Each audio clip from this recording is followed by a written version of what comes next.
Oi, galera, eu sou o Rodrigo Deller. Oi, pessoal, eu sou Juliana Cury. Estamos aqui no... Irrestritos. Isso aí, gravando mais um dia, né? Muito bom. E a gente está aqui hoje com a Melissa. Melissa, que legal que você está aqui com a gente. Obrigado por ter aceitado o convite.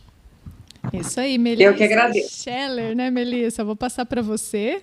Aí você se apresenta assim rapidinho e a gente vai gravando, vai seguindo. Tá joia. Bom, meu nome é Melissa Scheller Pigoso, sou de Londrina, Paraná, tenho 42 anos, sou formada aí há quase 20 anos em fisioterapia e acho que é isso. Atuo na área de respiratória, desde que eu me formei. Fiz residência na Universidade Estadual de Londrina, na HU, logo depois que eu me formei. E conheci a Ju lá. Exato, né? Trazer um conhecido meu aqui para esse Lógico, canal, né? lógico, Senão eu fico aqui. Comigo, né? Pelo amor de Deus. Muito bem. Rodrigo, eu queria perguntar para a Melissa, né? Ela se apresentou um pouco, mas assim, eu vou começar do fim, tá, Melissa? Ao invés do começo da história, que eu acho que é interessante. A gente, como profissional da saúde, cuida da saúde das pessoas, né? Como é que você cuida da sua saúde? Vamos começar do contrário hoje, um pouquinho, para a gente compartilhar um pouco sobre isso. Tá. Então, hoje, assim, eu cuido bastante da minha alimentação. Eu sempre cuidei, mas eu aprendi alguns cuidados extras aí nessa pandemia e com acompanhamento de um nutricionista. Aí eu fiz algumas mudanças na minha alimentação, eu cuido bastante dela e pratico exercício físico. Eu gosto muito de correr, faz quase 7 anos que eu corro, frequente, né? Antes eu corria, mas era esporádico, agora nesses 7 anos com uma frequência maior. Eu corro de 2 a 3 vezes por semana e tento fazer uma musculação, pilates também eu estou fazendo agora há algum tempo, uma vez na semana. E eu tento 1 ou 2 vezes fazer a musculação. Então, é mais ou menos isso que eu faço. Deixa eu perguntar uma coisa assim. Melissa, você já praticava esporte ou exercício antes desse período de 7 anos? Eu praticava, antes de eu ter as minhas filhas, eu tenho 2 filhas, uma de 7 anos, outra de 10. Antes de eu ter as meninas, eu jogava tênis. Eu e meu marido, em grupos diferentes, né? Eu com as mulheres, ele com os homens, mas final de semana a gente batia uma bolinha junto. E a gente jogava direto, assim, era quase todos os dias. Só que a gente aprendeu a jogar depois de velho. Então, assim, era aquela beleza, né, de jogo. Então, aqueles movimentos incompletos, né? Não era nada muito bonito. Mas a gente jogava, participava até de campeonatos, de torneio e eu corria de vez em quando, junto com o tênis. E fazia musculação também, mas não era tão assim, eu acho que não era tão disciplinada. Eu acho que essa disciplina veio depois com a corrida, eu acho que essa disciplina pro exercício melhorou, sabe? Melhorou bastante. E você compete na corrida? Comigo mesmo, né? Ela é desse grupo, né? A gente conhece uns assim. A gente tem, assim, eu sempre tenho algumas metas, né, que eu coloco para mim mesma. Então, eu já participei de 4 meia maratonas. Então, assim, eu sempre tento colocar algo além, assim, ou alguma corrida que eu participo aqui em Londrina mesmo, de 10 quilômetros, 15 quilômetros, eu tento colocar uma meta. Aí eu faço o treino em cima daquela meta e tento alcançar ou até superar na prova, né? Mas a disputa é comigo mesma. Melissa, me fala assim, o que te fez começar a correr? Qual foi o gatilho que te levou para a corrida? Então, na verdade, quando as meninas nasceram, eu não consegui voltar a jogar tênis. Aí eu queria fazer alguma coisa que me desse mais alegria, mais prazer. E a musculação não me dá essa alegria. Eu não gosto de ficar dentro de um ambiente fechado, fazendo exercício dentro de um ambiente fechado. Eu prefiro o ar livre. E eu tinha muito isso no tênis. Aí deu certo, eu sou sócia de um clube aqui de Londrina, e eles começaram com um projeto lá de corrida, de grupos de corrida. Eles formaram uma equipe que trabalha com isso aqui em Londrina, começou a fazer o trabalho dentro desse clube. Aí a gente montou, tinha um grupo que estava começando a montar lá, acho que eles não tinham nem um ano completo, esse grupo.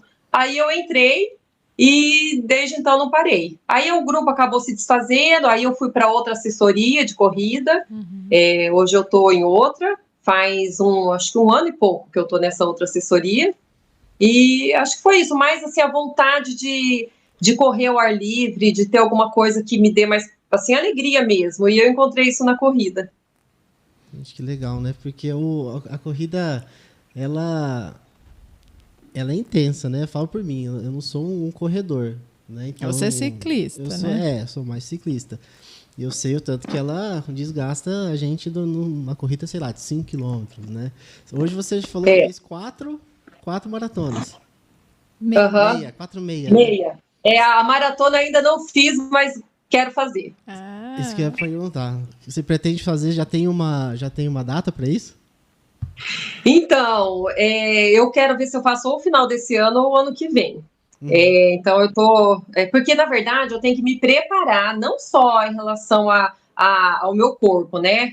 Fisicamente falando, mas toda a estrutura que está por trás disso. Porque os treinos são muito intensos. Eu falo que o treino acaba sendo mais desgastante do que a própria maratona em si. Então, assim, exige muito, assim, da cooperação de toda a família também, né? Das minhas filhas, do meu marido, principalmente. Então, se eu começar a treinar para ainda fazer esse ano, eles vão ter que embarcar junto comigo, sabe? Então, é um trabalho em equipe aí. Então, por isso que a gente está fazendo essa análise aí, quando que vai ser. Ah, legal, porque é exaustivo, né? Você fazer treinos. A gente acompanha alguns atletas, né? A gente vai vendo como é que é o treino semanal, o que é o treino de fim de semana, qual a exigência da alimentação para se preparar para um longão. Tem tanta coisa, né? Você faz toda essa preparação também, Melissa? Você tem esse cuidado com a sua alimentação durante a semana e tudo mais? Eu tenho bastante cuidado. Eu já me alimento bem, assim, sabe? Lógico que às vezes a gente acaba, né, escorregando um pouquinho, principalmente no final de semana, mas durante a semana eu tento ficar bem disciplinada, assim. Mas eu não deixo de comer nada. Eu deixei já no primeiro ano de pandemia, eu participei de um grupo online que teve com um acompanhamento com um personal, um casal de personal, e um nutricionista. Eles faziam um acompanhamento online com um grupo de mulheres. O grupo era bem grande. Aí a gente tinha treinos 3 vezes por semana ao vivo, online, e acompanhamento, cardápio toda semana com o nutricionista. Foi aí que eu aprendi a mudar algumas coisas, sabe? Eu achava que eu fazia tudo direitinho, mas aí eu vi que eu fazia muita coisa errada. Então, assim, eu mudei. Aí eu restringi bastante nesse um ano. Eu perdi quase 10 quilos no primeiro ano da pandemia. Então, eu fui na contramão até, né? Porque muitos, por causa da pandemia, acabaram, né? Ficando mais em casa, comendo mais, né? Então, eu acabei indo na contramão. E isso fez muito bem para mim. Não só fisicamente, mas, assim, alguns probleminhas que eu tinha, igual eu tenho refluxo gastroesofágico. Eu não tive mais nenhum problema com refluxo, não precisei mais tomar medicamento, nada. Então, assim, me ajudou muito, né? Isso tudo trouxe muitos benefícios, assim, para mim. E eu trago para mim, assim, para minha vida até hoje. Só que eu não tenho tanta restrição alimentar como eu tive quando eu estava nesse programa aí. Porque como eu emagreci, eu não queria emagrecer mais. Aí eu continuei com, né, uma alimentação boa, mas não com tantas restrições. O segredo, assim, tipo, planejamento, né? Aprender a fazer o cardápio da semana, organizar para ter isso em mãos, né? Porque também, não, é o planejamento até do mercado, da rotina de compra. Exatamente. Né? O que eu vou comer hoje? Não dá, né? Não dá. E assim, hoje eu estou atendendo domiciliar só, né? Eu sou fisioterapeuta respiratória, eu atendo só domiciliar. Então, assim, às vezes bate aquela fome, você está ali dentro do carro, entre um paciente e outro, se você não tem um esqueminha preparado ali dentro do carro para você comer, você para numa padaria, você compra qualquer coisa, né? Então, assim, eu procuro levar ou um lanchinho, uma fruta, alguma coisa que dê para matar castanhas, alguma coisa assim nesse sentido, que vai me saciar e vai né, eu vou ficar bem, vai ser uma alimentação saudável, então eu procuro me organizar assim em relação a isso também. Que legal. Melissa, me fala assim, na pandemia você foi na contramão, né? Você foi lá, perdeu esses 10 quilos, né? E o que te levou a fazer essa mudança justamente nesse período? Então, é que parou tudo, inclusive o grupo de corrida que eu participava. Uhum. Então, assim, mesmo a gente ficou com tanto medo, né, naquela época, que, assim, nem saí de casa. Eu continuei trabalhando e meu marido também. Meu marido, ele é administrador do hospital público aqui em Londrina. Então, assim, a gente continuou, a gente teve que trabalhar, não teve como. Só que, assim, só isso, a gente saía para trabalhar e voltava para casa. Então, a gente estava muito assim, o que pode, o que não pode? Ai, assim, parecia um desrespeito se eu saísse para correr na rua, entendeu? Eu tinha um pouco essa impressão, assim. Aí eu não fiz. Eu falei assim, eu vou ficar sem fazer nada. No meu prédio, na época, não tinha academia. Eles fizeram até depois, a academia não tinha aqui. Eu falei assim, agora, o que eu vou fazer? Aí apareceu essa oportunidade. Eu já conheci esse casal de personal. Eles vieram com esse projeto bem bacana, que eu achei. Aí eu falei, eu vou encarar isso daí para não ficar parada. Olha só que interessante, né? Na verdade, acho que também faz parte da questão da gente lidar com o cuidado e com o exercício, e falar tanto da importância do exercício para os pacientes, e aí a gente chega num momento desse, assim, da vida que a gente tem que encarar, não, eu realmente preciso, eu não posso parar, tenho que achar uma alternativa, né? Construir isso pra gente, que a gente acaba querendo cuidar do outro e a gente vai levando o nosso mais ou menos, e a hora que a coisa aperta um pouco, a gente tem que tomar uma decisão muito forte. Porque eu acho que o importante quando a gente pensa em saúde também é tomada de decisão, né? Em relação a muitos aspectos, né? Cada um dentro, acho que, das suas necessidades, mas é uma tomada de decisão, né? Não sei se você sentiu assim por esse lado também, se essa pandemia trouxe essa choque, né, de mudança. Eu acho que isso pesa muito, viu, Ju? Porque assim, a gente prega muito isso, né? A gente quer que o outro se cuide, né? Que o paciente se cuide. Então, como que eu vou pregar, como que eu vou falar, como que eu vou passar um exercício para o paciente se eu não sei nem como que é feito, né? Se eu nunca fiz aquilo lá. Então, assim, eu sempre falo assim, eu procuro passar para o paciente, eu até brinco com ele, eu falo assim, isso daí eu já fiz, viu? Eu sei que tá difícil. Então, assim, eu acho que até a questão, assim, da empatia fica diferente, né? Então, eu acho bem importante, isso é a questão do exemplo também, não só para o paciente, mas para minhas filhas aqui dentro da minha casa, sabe? Eu falo, exemplo, não tem coisa melhor, né? Ainda mais na idade que elas estão. Eu acho que quando são menores, quando a gente fala, elas aceitam, elas acatam. Agora, quando elas vão crescendo, é o exemplo que vai fazer diferença, né? Não adianta, às vezes, eu ficar no discurso, ficar na falação. O que vai fazer diferença é o exemplo. Então, assim, isso acaba pesando bastante também. E você acaba trazendo elas junto com você? Porque às vezes eu vejo, quando você posta uma outra coisa, estão as meninas lá correndo, brincando. Às vezes eu vejo um outro vídeo mais descontraído, né? Elas fazem atividade física?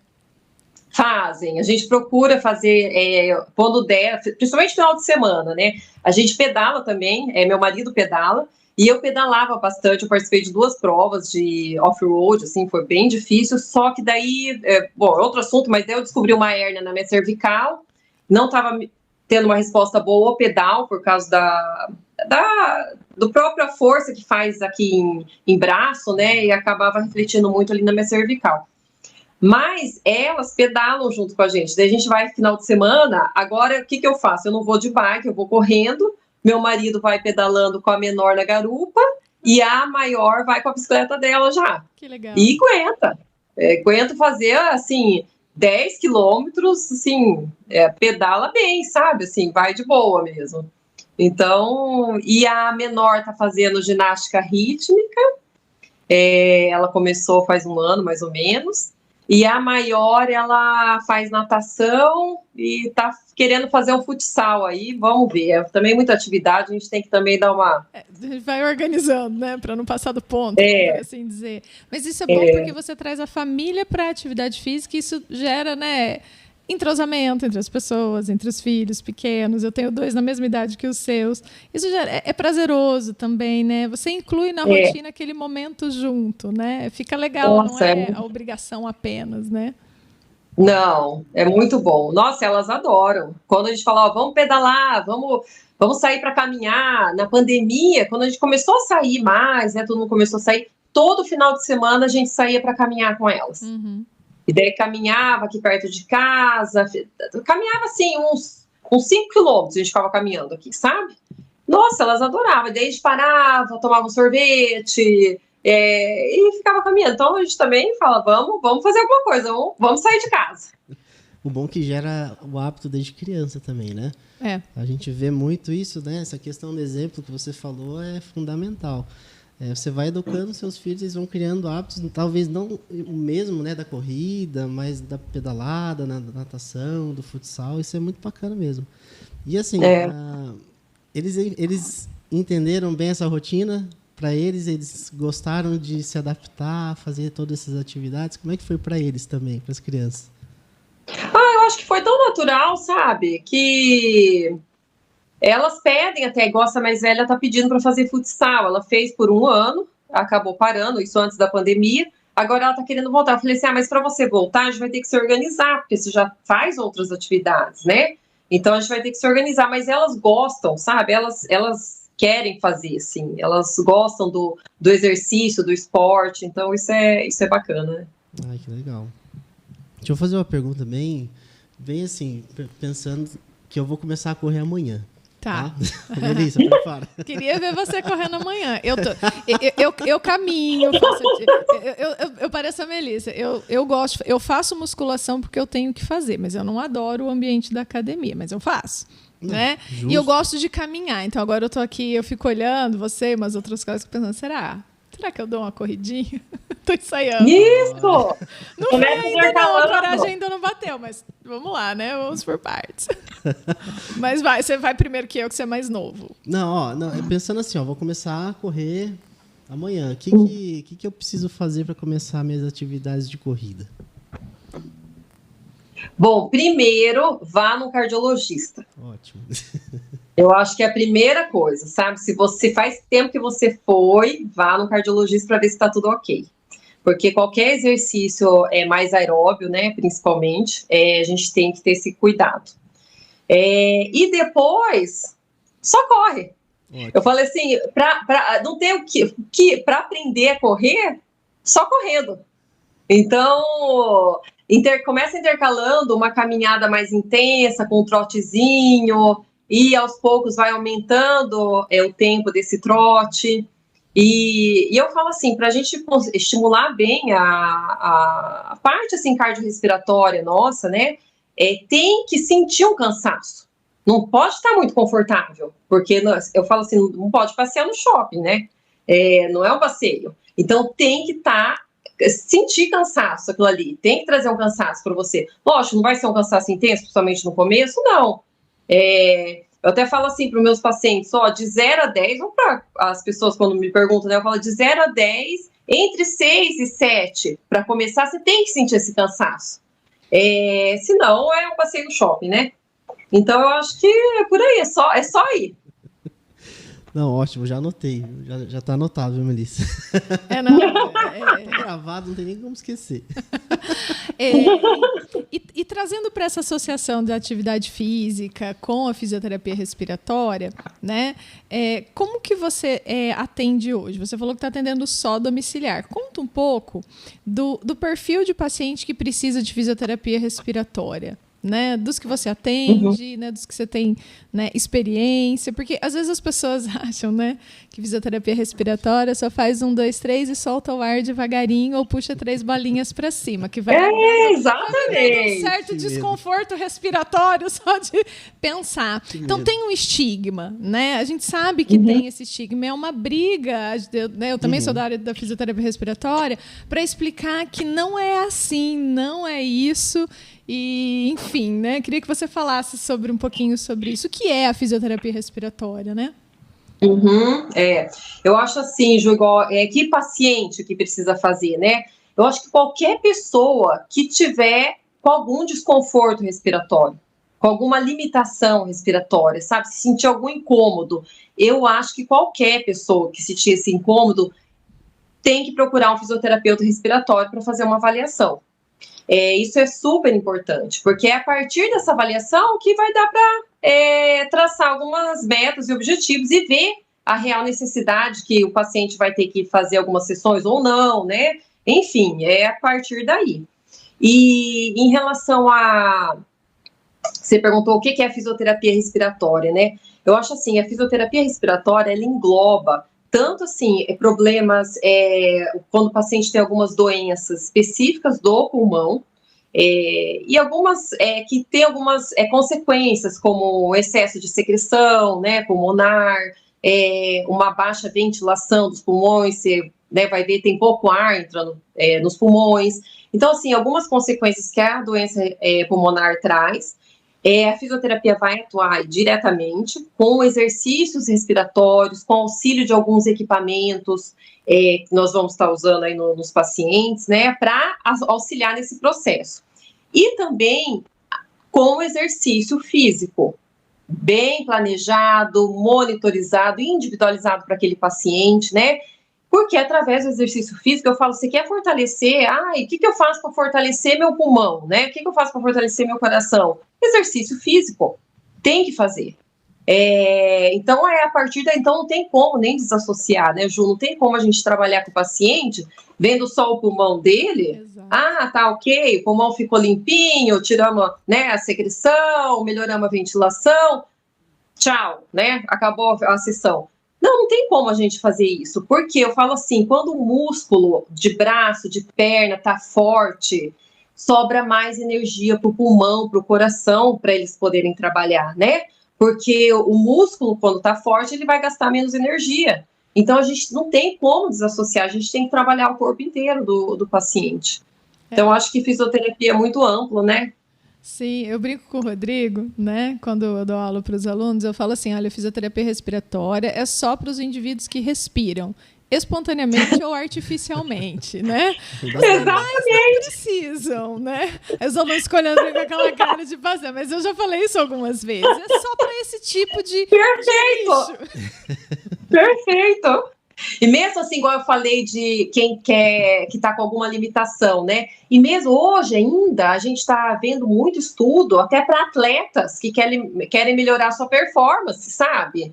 Trabalhar os músculos respiratórios, fortalecer esses músculos, tá tendo uns resultados muito legais, né? Para melhora de desempenho nas provas. Então, assim, vai muito além do que a doença. Fala. Eu ia fazer uma pergunta assim, como é que... Para as duas, tá? Agora, deixa ela responder, porque né, é para ela. Como é que vocês podem falar até mais sobre essa parte do esporte, da importância de fazer essa avaliação, desse tratamento, dessa abordagem da fisioterapia respiratória para o atleta, primeiro, e também para aquela pessoa que vai iniciar o esporte. Que vai começar a correr segunda-feira, né? Eu tô tirando minhas dúvidas aqui. É verdade, é bom, né? Então, na verdade, a gente faz uma avaliação, né? E um aparelho que eu uso é aquele K5, o Power Breathe K5, que avalia a musculatura, a função muscular respiratória do paciente. Então, é uma avaliação bem bacana, porque ali você vê pela análise de gráfico, você vai ver a potência muscular, o volume, alguns volumes pulmonares. Então, é uma avaliação bem interessante para ser feita. E mesmo, vamos supor, que o paciente tenha uma força normal, muscular, de normal lá, só que às vezes ele vai ter uma resistência baixa do músculo, ou às vezes também vai estar normal, mas mesmo assim, se melhorar aquilo, o desempenho dele pode ser que melhore também numa prova, sabe? Quando ele exige mais, né? Quando é exigido mais, se tem mais força, sobra mais, né? Então, assim, e tem outros testes também funcionais, teste que a gente vai avaliar como que está a tolerância do paciente ao exercício, né, o quanto ele está aguentando, como que aquilo está repercutindo, né, no corpo dele, enfim, tem várias avaliações que a gente tem que fazer aí no paciente, e a partir daí a gente traça um plano aí de terapia para começar aí, ou para melhorar, né, a performance, ou para iniciar. Então, precisamos fazer avaliar primeiro. Avaliação, né? Tudo parte da avaliação. Não tem como você sair começando a fazer um exercício sem você ter uma prescrição adequada. Então, se você procura um fisioterapeuta, ele vai te avaliar, né, Melissa? Isso aí. É isso aí. Né? E eu acho que isso é interessante, assim, por exemplo, você falou que você usa o K5 para avaliar, né? Eu sei que é meio fisioterapeuta respiratório, vocabulário, mas a importância da avaliação, porque ela te dá parâmetros que, mesmo que, vou pegar o ponto que você falou, tá normal lá da equação de referência para a população para a normalidade. Então, eu falo que esse é o normal das pessoas saudáveis sedentárias, né? Aquelas que estão ok, né? Quando você quer fazer uma atividade física, que você quer aumentar o seu desempenho, aumentar a intensidade de esforço, é importante você também incrementar essa capacidade ventilatória, né, Melissa? Isso. Você tem que estar acima do normal, né? É porque quando a gente vai correr, a gente vai fazer a musculação, você vai fazer o ciclismo, você quer um desempenho melhor, o músculo respiratório é um músculo, né? Ele é treinável, né? E aí o treinamento, ele segue as linhas de prescrição de treinamento, né? Esses dias eu vi um post seu de você fazendo bicicleta com o Power Brief, né? Então, fala mais sobre esse tipo de treinamento, só para quem não conhece entender. Tá. É que assim, na verdade, no meu caso, né, voltei a fazer, eu já tinha feito, só que eu tô assim diminuindo o meu pace, eu tô aumentando o meu ritmo da corrida. Eu aumentei bastante nesse último ano agora, sabe? Quando eu fui para essa nova assessoria, eu comecei a ter uns treinos mais intensos e eu comecei a aumentar meu ritmo. Só que aquilo começou a me trazer um desconforto respiratório. Chega ali num certo ponto da corrida, não é que falta perna, não, falta ar. Então, assim, parece que falta ar. Eu falei assim, então, eu fui no cardiologista, tá tudo ok, né, meus exames estão todos normais. Falei assim, então, vamos fortalecer mais esse músculo aí, para ver se, com isso, esse sintoma diminua ou até não tenha mais. E eu comecei aí com esses treinos. Eu tô fazendo intercalado, são assim 3 dias por semana eu faço com bike por 30 minutos junto com o Power Breathe. Então, assim, eu deixo não tão forte a resistência, porque o Power Breathe é um aparelhinho, só para explicar, né, aqui, que você vai puxar o ar pela boca contra uma resistência. Essa resistência que você coloca ali, essa carga que você coloca ali, vai de acordo com a avaliação. Então, vamos supor, se a força deu X, eu vou trabalhar uma porcentagem daquilo que deu nesses treinos. E como é um treino que eu associo junto com a bike, eu falei assim, não, eu não posso jogar essa porcentagem muito alta, porque senão eu não vou tolerar. Então, eu joguei uma porcentagem menor, mais ou menos 30%, 30% a 40% da minha força máxima. Aí eu fico meia hora pedalando, respirando no Power Breathe. Assim, não é fácil, é difícil, porque assim, muitas vezes a gente prescreve o treinamento com 30, 60 repetições por dia para o paciente. Uhum. Então, quando você pega assim uma meia hora e associa ainda com alguma outra atividade, fica um exercício mais exaustivo. Mas para o meu objetivo, como eu preciso melhorar a minha resistência, então eu falei, eu vou fazer essa associação aí. E eu estou gostando, eu acho que está sendo legal a resposta, sabe? Lógico, eu comecei faz pouco tempo esse novo protocolo aí de treinamento, mas eu já estou sentindo diferença nos meus treinos, sabe? Então, isso que é legal. Você sabe que aquilo está sendo muito estudado, né? Tem muita publicação em cima disso daí, e a gente fala assim, não, vamos ver se funciona mesmo comigo, né, também. Então, é legal quando a gente começa a perceber que funciona. Eu usei o seu exemplo, né, de você fazendo, que você tinha postado, mas justamente para ressaltar a importância disso, né? O aparelho que a gente usa, que é o mais comum, vendido aqui no Brasil, de treinamento muscular inspiratório. Então, eu falo assim, é para fazer a musculação lá do diafragma e dos demais músculos respiratórios. Então, a carga é como se eu estivesse fazendo pezinho na academia. E a carga é prescrita de acordo com a avaliação. Então, qual é o objetivo da Melissa? É uma corrida com ritmo diferente. Então, quando ela estava no outro treinamento, estava tudo bem. Agora, ela sentiu desconforto, ela conhece a técnica, mas ela falou, não, vou experimentar em mim com uma carga diferenciada. E você fez essa individualização de prescrição para você, né? Porque às vezes as pessoas olham lá falando fisioterapeutic, né? Olham lá nos protocolos, os percentuais de carga, né? E eles são diversos, mas eu falo, a gente tem que interpretar os percentuais dos estudos de acordo com o objetivo. Força de potência, força de resistência, né? É interessante porque, às vezes, eu vou fazer a ponte aqui entre o indivíduo que treina e o aluno ou o fisioterapeuta, né, de outra área, para a gente tentar juntar isso. Mas a importância justamente é essa, você individualizar no sentido do objetivo que você quer atingir, né? E eu acho também importante, Ju, ver o que o paciente quer, né? O que ele precisa. Então, assim, ok, você vai avaliar, você vai ali na avaliação ver o que está precisando. Só que eu acho que acima disso é o que ele quer, o que ele precisa. Exato. E o que ele tolera também. Porque às vezes eu vou passar ali para ele, não, eu quero que você faça 50%, vamos, né, continuando aí nesse exemplo do treinamento muscular inspiratório. 50%. O paciente vai fazer, ele não consegue. Ele não consegue fazer nem 10%. Então, assim, pera lá, vamos começar devagar. A gente vai chegar lá. Porque senão o paciente desanima também. Ele não vai aderir ao tratamento. Porque se aquilo estiver muito exaustivo, muito cansativo, não vai aderir. Então, assim, a gente também tem que sentir tudo isso, né?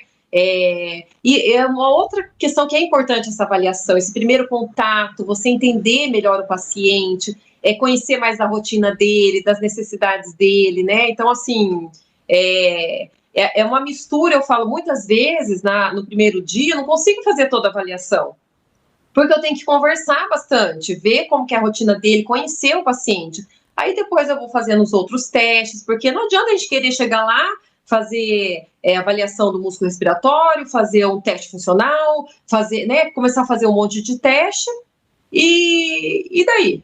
E o paciente? É a vontade dele, o que ele está precisando, né? E o acolhimento, né? Eu estava pensando exatamente justamente nisso, assim. Você que já fez esse tipo de treinamento, né? Pensando em como que você vai falar isso para o paciente também, né? A fase de adaptação, que não é fácil você começar esse tipo de treino, por mais que você avaliou, tem suas dificuldades, né? Como é que é isso para o paciente? Como é que você pode esclarecer isso para quem está ouvindo aqui? Então, por isso que eu faço, eu sempre assim, eu vejo se ele tá tolerando aquilo lá, se ele vai conseguir fazer daquele jeito, né, pra gente organizar, pra gente planejar direito. E uma coisa que eu uso muito, eu mando muita mensagem, sabe? Lembrou de fazer hoje?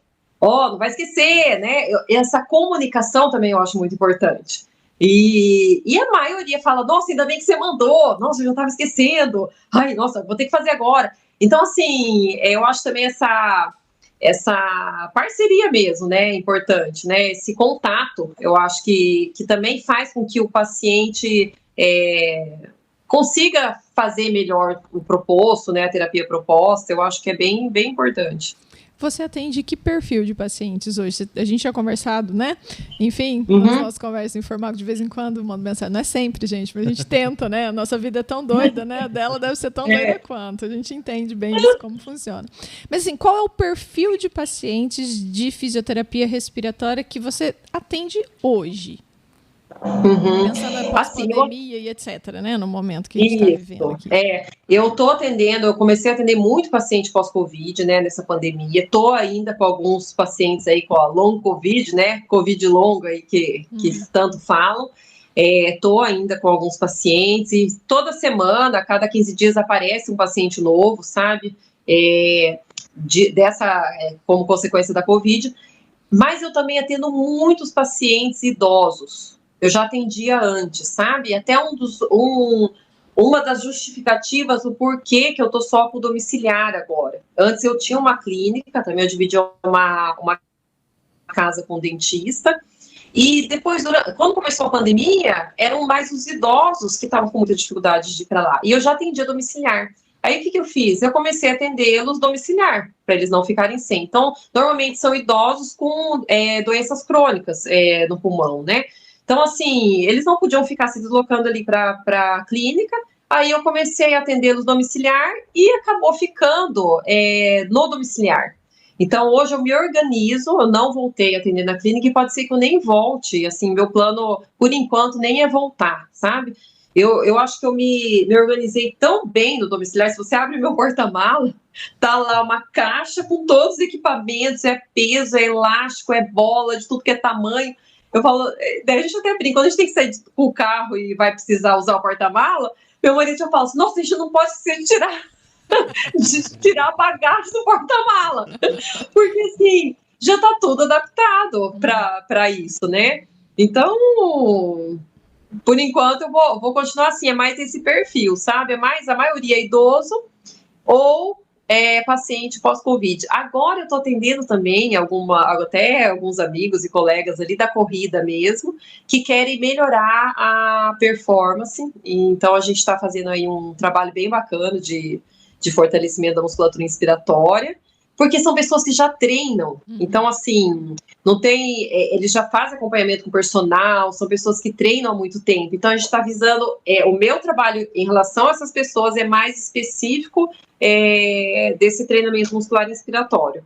Aí a gente faz algumas associações, orientações e as reavaliações periódicas para ver esse acompanhamento e como para ajustar a carga, tudo isso, né?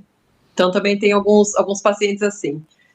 Gente, eu achei legal que, assim, na pandemia ela teve que se reinventar. Você teve que se reinventar, né, Melissa, nesse período. Tive. E como que você transformou, né, de sair da clínica e, de repente, ir fazer atendimento domiciliar e mudar bem aquilo que você já tinha estabelecido de rotina, né? Como é que foi essa transição de rotina mesmo, de sair da clínica e ir para domicílio, né, devido à pandemia e tudo mais? EPI, essas coisas, como é que você organizou isso na sua cabeça para entrar na casa do paciente em período de pandemia? Porque às vezes as pessoas, eu também fiz isso, né? Mas as pessoas tinham um pouco de medo, mas depois viram que era a única solução. E aí, como é que você ajustou isso? Olha, eu falo o excesso nessa hora é bom, né? O excesso de cuidado. Então, assim, até hoje eu continuo com esses cuidados, tá? Então, assim, eu não entro de sapato. Eu levava um propé, hoje eu tô até levando um chinelo, agora no frio, né, que às vezes você vai ficar de meia, e tem paciente que eu percebia que não gostava que colocava o propé, porque achava que não protegia. Então eu comecei a perceber algumas coisas, eu falei que essa é uma coisa, eu vou tirar meu sapato. Então, assim, eu comecei a fazer tirar sapato, levar jaleco descartável. Aí eu deixo na casa dos pacientes o meu jaleco ali, eu coloco em cima, ou do meu jaleco, ou da roupa que eu tô. Luva, máscara, ou a PFF2, ou a N95. E esses cuidados eu continuo até hoje, porque eu percebo que o paciente se sente mais confortável com esse cuidado, sabe? Eu percebi isso, assim, então aquilo traz mais segurança para o paciente. E fora, assim, toda a higienização dos equipamentos. Tem paciente que eu faço isso na frente dele, porque eu sei que para ele aquilo é importante. Como que ele vai ter certeza que eu já fiz aquilo antes? Eu poderia fazer no carro, antes de chegar, enfim, mas não, eu vou tirando os equipamentos, ou da minha malinha, ou da minha bolsa, e vou fazendo a higienização. Na frente dele, tudo que a gente vai usar. Então, assim, a gente acaba... esses cuidados eu já tinha, mas acho que não tanto assim, né? Tão intenso. Então, acho que isso aumentou bastante. Em relação a passar para o domiciliar, eu já atendia domiciliar antes, mas não era exclusividade. Então, assim, eu saía da clínica, eu pegava meu equipamento lá, eu pegava o que eu ia usar lá, ia para o domiciliar, né? Agora, não, tem que estar tudo ali. Porque eu vou de um para o outro, então, assim, um vai ser diferente do outro, as coisas que eu vou usar, né? Então, por isso que eu falo, tem que estar tudo no porta-mala. O porta-mala é praticamente um consultório ali. Então, e quando eu vou fazer as avaliações, igual do K5, eu preciso levar o notebook. Aí é um equipamento muito caro, Daí eu só levo, daí eu preciso me organizar em relação a isso também. Vamos supor, ou eu faço o primeiro horário da manhã, ou eu faço o primeiro horário da tarde. Porque daí eu pego o equipamento em casa, levo até o paciente e depois deixo em casa de novo. Eu não fico andando com esse equipamento. Porque eu falo, não dá para ficar arriscando, né? Então, esse tipo de cuidado, assim, eu tenho. Isso fora o tempo de deslocamento, é todo um planejamento, né? E uma coisa que eu sempre procuro falar para meus pacientes também, olha, eu vou ter que ter uma margem de meia hora, porque assim, tem uns que acham ruim, né, mas eu explico, porque assim, a gente não sabe o que vai acontecer. Às vezes o paciente anterior precisou de um tempo maior, às vezes o trânsito, às vezes aconteceu alguma intercorrência, então você está na rua, né? Então é mais complicado. Então eu sempre falo essa questão da meia hora aí pro paciente. Mas é tudo adaptação, né? E eu gosto de mudar de ambiente.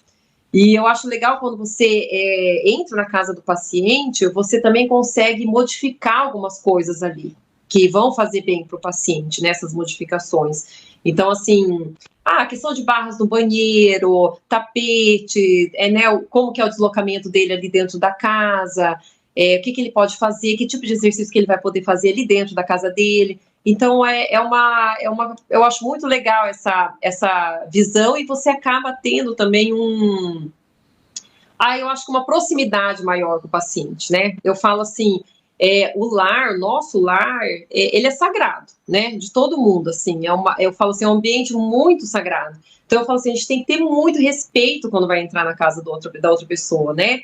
Ainda mais nós, como profissionais, é uma invasão ali da privacidade. A gente vai conhecer coisas que, se o paciente fosse na clínica, a gente não iria conhecer ali dentro da casa dele, né? Então, eu acho assim, essa postura também, eu acho muito importante na hora de ir para casa ali do paciente.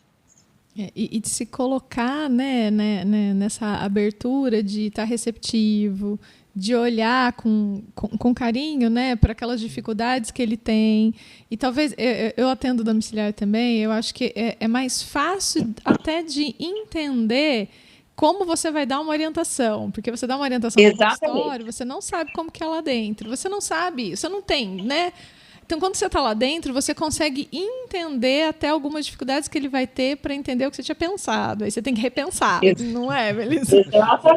Exatamente. A barra no banheiro. Se colocar barra no banheiro fosse simples, todo mundo colocava. O problema são as arquiteturas de banheiros. Assim, exatamente. Gente, tem lugar que não tem nem onde pôr a barra. Tem lugar que não dá para pôr barra, gente. O vaso sanitário fica quase no centro do banheiro, não tem nada, do lado tem uma parede, por exemplo. Né? Coisas desse tipo, não é? Que a gente acaba vendo. Exatamente. A gente entende, eu acho que a empatia, aquela questão do acolhimento, da orientação, né, facilita muito, né? E idoso tem cuidador. Às vezes é familiar, às vezes não é, né? E vai criando essa relação com o cuidador, não é? Vai. Nossa, isso é muito importante. Eu acho que tudo que faz com que o paciente ganhe vale a pena, né? Eu sempre penso isso, sabe? Na hora que eu falo assim, por mais difícil que seja, por mais difícil que seja a situação, né? Tudo que está ali envolvido, mas eu sempre penso o benefício que vai fazer aquilo para o paciente, né? Então, isso acho que não tem preço, né? Eu já atendi domicílio, né? Já tem anos que eu não atendo, Melissa, mas eu vejo essa comunicação, ela se torna talvez mais eficaz, né? Porque você já entendeu como é que é a rotina, você já viu, você conseguiu vivenciar momentos, né, bem particulares desse paciente junto com a família, que a gente realmente não teria dentro de um consultório. Você sempre atendeu no domicílio? Sempre. O meu primeiro paciente, eu lembro até hoje, foi o Paulo Seibert, que me indicou. Ele foi um professor nosso, ele faleceu, infelizmente, e ele foi o primeiro, ele pegou e falou assim, você quer começar já a atender? Eu estava na residência ainda, paciente particular, eu falei assim, eu quero. Eu falei assim, então você vai comigo. Aí eu fui com ele, era um senhorzinho japonês, e assim, cheio de manias, hábitos ali, né, dentro da casa dele, e ele e a senhorinha eram japoneses. Eu cheguei bem de idade mesmo, aí eu cheguei lá e eu falei, gente, que que delícia foi aquilo lá. Ele me apresentou, ele falou assim, agora eu já estou indo embora e o senhor está em ótimas mãos. Aí ele foi embora e desde então eu continuei atendendo o senhor, foi meu primeiro paciente, foi domiciliar. Eu não tinha ainda clínica, consultório. Aí logo depois eu já entrei em sociedade com uma clínica, aí a gente ficou acho que uns 6, 7 anos, eu fiquei nessa clínica, mas sociedade assim, para dividir despesa, né, cada um tinha uma área ali de atuação, mas aí eu achei melhor eu sair dali e ficar uma coisa mais exclusiva, eu sentia que os pacientes às vezes se incomodavam um pouco, o paciente respiratório, né, às vezes ele se incomoda um pouco de ficar num ambiente com mais gente, né, saber que alguém está escutando ali a secreção, a tosse produtiva, né, aquela tosse carregada, então às vezes tem paciente que se incomoda com isso, né. Aí eu achei melhor ir para uma sala mais, assim, ia ser mais uma coisa mais restrita, né, mas aí eu fiquei um tempo também ali, mas daí foi até a pandemia, começar a pandemia, aí eu fiquei só no domiciliar, mas desde então eu nunca parei de atender domiciliar. Mesmo eu tendo essa clínica, o consultório, nunca parei de atender domiciliar. Nossa, bateu uma saudade agora? Do quê? Porque a Melissa contou a história da residência, do final da residência. E eu fiz a residência antes dela, né? Eu nem lembro quantos anos tem de diferença, 1 ou 2 só, né, Melissa? Também não é tanto assim, né? Não. A minha turma é 2001, 2002. Que você terminou... Eu fiz a residência 2001, 2002. Que ano que você fez a residência? Eu entrei em 2002. Olha, eu tô perdendo as contas aqui já, gente. Melissa, mas enfim, é bem próximo. Se foi 1 ou 2 turmas depois, né? Foi 2002, 2003 que eu fiz. Então, enfim, depois a gente lembra, ou não. Pô, tem que lembrar. Ficar fazendo conta aqui. Não, enfim. Não, porque você contando, eu me lembrei. Quando eu estava para terminar a residência, o professor Paulo, ele tinha esse carinho. Ele fazia isso. Ele fez muito parecido. Ele me pegou num corredor ali, né, do hospital. Você está atendendo? Não. Você quer atender? Quero. Olha, então vou fazer assim. Ele falou, lá na clínica eu tenho que fazer não sei quantas espirometrias. Você não quer vir fazer? Aí eu combinei de fazer e tal. E aí ele falou assim, não, mas tem um paciente que eu quero que você faça um negócio da não invasiva dele lá. E me levou, apresentou para a família, virou as costas, foi embora e me deixou lá com a família. Se contando, eu falei, gente do céu. E agora? Né? E assim, e aí você contando, eu fui lembrando, né? Eu vou terminar de contar, porque, enfim. Conte. Aí eu fui lá, ele já tinha me dado algumas dicas, algumas orientações do caso desse paciente. E o que ele queria? Esse paciente queria almoçar com a família. Era perto do final do ano. E estava chegando perto do Natal. Ele queria almoçar com a família. E ele não estava conseguindo sair do quarto. E aí eu atendi ele alguns dias, né? Eu não lembro se foram 2 ou 3 semanas. Assim, foi pouco tempo. E aí ele conseguiu almoçar com a família o almoço de Natal, né? Olha então, que legal. Assim, né, conseguir sair da máscara, tolerar um almoço, sabe, voltar. Então, isso me veio uma lembrança com muito carinho dele. Só que aí depois... É muito legal. Aí depois eu vim pra cá, né, eu vim fugida pra Dourados. Aí eu queria muito dar aula e lá em Londrina não tinha nenhuma oportunidade para aquele momento. Aí surgiu aqui em Dourados, eu catei a mala sem saber onde ficava no mapa, isso aqui, entendeu? Enfim, né? Mas agora você me fez lembrar dessa história. Ele tinha isso, ele tinha esse de trazer junto, né? E é uma coisa que marca para sempre a gente, né? Nossa, um carinho e tanto, né? Ele dá saudade. A gente tem muitas referências, né? Eu acho que assim, ao longo da minha vida, eu tive muitas referências, assim. Então isso é legal, né? A gente começa a lembrar as histórias e marca, né? Marca para sempre mesmo. Melissa, me fala assim, já que você entrou nesse assunto das referências e tudo mais, quem que são grandes referências para você na área? Quem que te inspirou? Quem que foi grandes mentores para você? Então, acho que começou ali a primeira referência que eu tive na minha em fisioterapia foi quando eu estava decidindo se eu ia fazer fisioterapia ou não, o vestibular, porque eu estudava para medicina fazia 2 anos já que eu estava tentando para medicina. Aí surgiu um vestibular aqui em Londrina na época, que era do meio do ano, você fazia a prova no meio do ano, mas as aulas só começariam no começo do outro ano. Aí você ficava meio ano, né? Se passou, ficava ali na folga ou continuava estudando. Aí eu resolvi fazer fisioterapia nesse meio ano. Eu falei, deixa eu mudar um pouco. E resolvi assim, na louca, nem sabia direito, nem conhecia direito o curso. Falei, vou fazer fisioterapia. Aí eu fiz e passei no meio do ano. E a pontuação que eu tive ali dava para ter entrado em medicina. Eu falei, ó como são as coisas, né? Eu falei, putz, e agora? Eu continuo estudando, o que eu vou fazer? Aí, a princípio, eu ia continuar estudando. Só que daí me veio um negócio, falei, eu vou atrás. Eu vou investigar melhor, pesquisar melhor. Aí o meu pai era bem amigo de um fisioterapeuta aqui em Londrina, o apelido dele é Choio, até Edson o nome dele.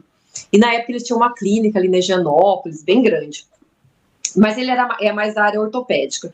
Aí eu fui lá conversar com ele, conhecer, mas eu gostei tanto daquilo, do jeito que ele colocou, sabe? Ver aquele cuidado, aquela ligação com o paciente, né? Aquele contato mais próximo com o paciente. Falei, quer ser uma coisa, não vou mais estudar para medicina, não. Vou fazer fisioterapia. Aí fui trabalhar, fiz uns bicos nesse meio ano aí e fui fazer fisioterapia. Então, acho que assim, a primeira referência, acho que na profissão, acho que foi desse fisioterapeuta. Aí depois, na faculdade, né, os professores, eu falo assim, não dá nem pra gente ficar falando nome, que a gente acaba, né, às vezes sendo injusto, né?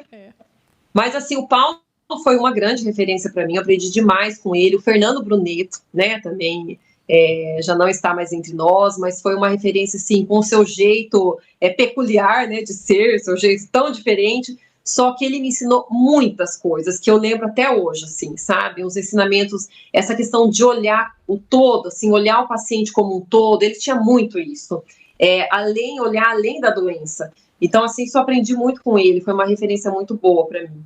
E outros professores, né, a professora Larissa, esses dias eu falei com ela, atendi o sogro dela, ela me ligou, eu fiquei tão feliz, depois de tantos anos, né, ela entrar em contato comigo para eu atender o sogro dela. Então, para mim foi uma alegria muito grande, assim, e eu aprendi muito com ela também, muitos professores ali também da faculdade, não só da nossa área, né, mas de outras áreas também. E eu acho que foram, assim, as referências profissionalmente falando, acho que foram mais essas daí. E hoje eu tenho algumas, assim, com o Instagram, né, essa evolução aí do digital, eu conheci muitas pessoas pelo Instagram, muitas pessoas que dão cursos, sabe, fiz muitos cursos online, nossa, pessoas que eu nem imaginei que eu fosse conhecer, assim, então é muito legal, que se tornaram referências para mim. Por desenvolver um trabalho de excelência, um trabalho bom. Então, nossa, muitos profissionais também bem bacanas, assim. Então, acho que é por aí as referências. É engraçado, né, como a gente vai construindo, né, isso ao longo do tempo, Com né? certeza. Ela falando, eu vou lembrando, né?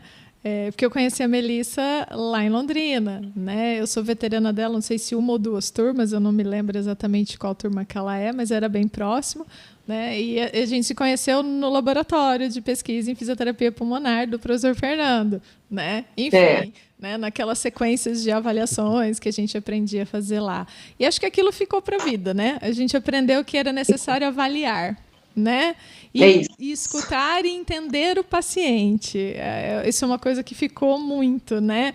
E quando ela faz bastante post no Instagram, e aí ela fala muito sempre da avaliação do fisioterapeuta, não só da área respiratória, né? Fala da importância de qualquer profissional avaliar.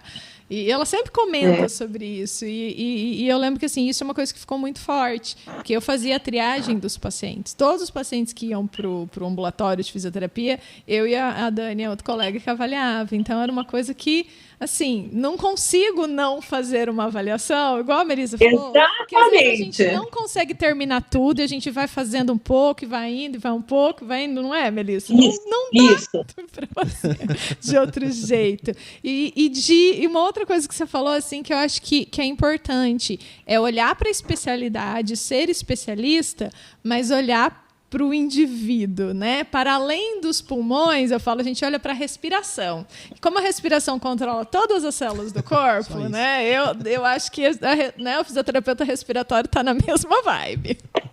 Isso, é verdade. Uma coisa assim, pensando para quem vai querer começar uma carreira de fisioterapia respiratória, Melissa, o que você pode dar de orientação para essa pessoa? Olha, aproveitar ao máximo a faculdade, né? O máximo. Eu falo assim, participar de projetos de pesquisa, monitorias. Eu acho que isso, nossa, foi um. Eu acho assim, porque eu demorei um pouco para entrar, eu acho que isso também me ajudou, sabe? Como eu estava esse tempo estudando para medicina, eu demorei um pouco para entrar. Então, eu não entrei tão novinha. Eu não era assim, acabou o colegial, já passei na faculdade, já entrei na faculdade. E isso eu acho que foi bom, porque me deu assim um amadurecimento melhor. Então, eu consegui aproveitar muito a faculdade. Então, eu acho que, assim, porque muitas vezes a pessoa não consegue decidir na faculdade a área que quer seguir, né? Eu ainda bem que consegui. No segundo ano de faculdade, eu falei, é essa área que eu quero. Então, assim, e desde então eu só atuo na área respiratória, mas muitas vezes isso não acontece, às vezes a pessoa se forma, né, vai para uma área, vai para outra, né, até se encontrar. Mas eu acho que esse aproveitamento, independente da área que você tiver, que você escolher, eu acho que é muito válido. O contato com os professores, tudo que tiver ali dentro, aproveitar, sabe? O máximo que você conseguir. Porque eu acho que isso que vai fazer com que você se torne diferente, né, dos outros que vão ali se formar. Eu acho que não é nem a faculdade em si, não é onde você se formou, mas é como você aproveitou aquilo ali, né? Então, eu acho que é uma das coisas aí que eu acho que é fundamental, é esse aproveitamento aí. A gente sempre fala, né? A gente dá aula... Eu não, eu já parei esse ano, Melissa, de dar aula. Mas eu fiquei lá 8 anos, e a mesma coisa, eu sempre tinha essa oratória junto com a Juliana lá dentro, né? Para aproveitar as oportunidades, né? De realmente abraçar os projetos, abraçar aquilo que tem de conhecimento ali dentro, porque você faz a sua profissão ser melhor a partir de você mesmo. Se a gente ficar esperando que os outros venham, né? Como é que a gente vai fazer isso, né, Melissa? Não dá. Até assim, uma coisa bacana assim, que aconteceu comigo, depois que eu formei, que acabou a residência, eu já estava de sociedade numa clínica, já tinha alguns pacientes domiciliar, só que eram poucos. Aí o que eu queria? Eu queria aumentar. Só que eu comecei a fazer muito contato com os médicos, fazia visita mesmo, falava do meu trabalho, que eu ia fazer, mostrava para os médicos. Nossa, perdi as contas de quantas visitas eu tive que fazer. Ali naquele começo. E tinha alguns médicos que não eram do HU, e eu não conhecia. Eu falei, como que eu vou conhecer esses médicos? Aí eu falei, fui no hospital que eles trabalhavam, falei, eles dão plantão lá, então é lá que eu vou trabalhar. Fui lá atrás de trabalho, comecei a dar plantões nesses hospitais. Meu, ideia era uma loucura, eu fiquei quase um ano fazendo isso. Daí chegou uma hora, meu marido falou assim, eu não tinha criança ainda, né, então nessa fase a gente, né, abusa. Aí ele chegou e falou assim, já conheceu todo mundo que precisava conhecer? Já tá bom, né? Porque eu entrava no hospital 7 da manhã e saía 8 da noite. Meu Deus. Então, assim, porque eu tinha aquela agonia, porque assim, eu tinha que fazer um serviço, um trabalho bem feito ali, eu tinha que atender meus pacientes, era muita demanda. E eu falava, gente, eu vou fazer vou dar o meu melhor aqui. Aí fiquei quase um ano fazendo isso. Uhum. Então, assim, eu aproveitei a oportunidade. Isso foi ótimo, porque os médicos me conheceram, viram meu trabalho ali dentro. E a partir daí, também começaram a encaminhar mais pacientes também, né? Então, eu acho que tem que aproveitar mesmo. E hoje, eu acho, não sei, vocês que dão aula, né? Mas hoje deve ser mais difícil ainda o aluno fazer isso, né? Ter esse aproveitamento, porque as coisas são assim, né? É tudo muito rápido, eles querem tudo muito rápido, não tem paciência, né? Então, eu acho que isso deve ser mais difícil ainda, né? Ter esse comprometimento aí do aluno, né? Com esse aprendizado. É um outro mundo, né? Fazer eles enxergarem que necessita de tempo, calma e paciência, né? E perseverança e dedicação, né? E esforço, enfim, né? Eu ia entrar nesses detalhes aí. Porque, por exemplo... Porque às vezes... Deixa eu só... Coitado, cortamos todo mundo, coisa feia. Eu ia perguntar para ela assim, ela terminou a residência e essa questão do esforço, da perseverança, não só nesse aspecto, né, de estar, de se colocar, de visitar, de conhecer e de mostrar um trabalho de qualidade, né, mas também a questão, assim, do estudo e dos cursos, né, você continuou estudando, essa parte de educação continuada, era isso que eu queria perguntar. Ótimo. Perdão, desculpa aí. Continuei, fazia tudo que é curso, participava de congressos, de simpósios. Então, a gente não pode parar, né? E hoje eu falo assim, não faz isso quem não quer. Porque hoje tá bem mais fácil, né? Pensa na nossa época como que era. Nem fala. É isso aí. Exato. Gente, esses dias eu fiz um post, comecei a lembrar disso, pra gente conseguir um artigo científico. Gente, era um parto. A gente tinha que fazer um cadastro lá na biblioteca da UEL, do HU, gente, para conseguir esse artigo, daí você mandar imprimir o artigo lá, olha, era uma função para a gente conseguir estudar. Eu falo, meu Deus, hoje a gente tem tudo na mão, né? O que a gente, é aqui, ó, papá, em questão de minutos está ali. Pois é. Deixa eu falar uma coisa que é interessante, né? É tão fácil, não sei nem se eu posso falar desse negócio aqui. Chama-se SciHub, né? Você conhece o site que você entra para pegar artigo, né? Que é um dilema, né? Se pode, se não pode, se é legal, enfim, tem uma discussão, tá lá, enfim. Tá lá, Hoje o aluno tem isso, né? Hoje o profissional tem isso e mesmo assim não quer, né, às vezes se dedicar para ler. Eu esperava uma semana o artigo chegar pelo correio da Bireme. Nossa, uma semana. Nossa, pensa! Porque quando eu vim para cá em 2003, eu entrava, selecionava os artigos, pedia, pagava o boleto e aí esperava o artigo chegar pelo correio da Bireme de São Paulo aqui em Mato Grosso do Sul. Aí tinha que executar o boleto para depois... Não, tinha que pagar primeiro, ia né? lá para cair. Era assim, porque daí pela biblioteca daqui não dava para fazer, então eu pagava a parte. Nossa!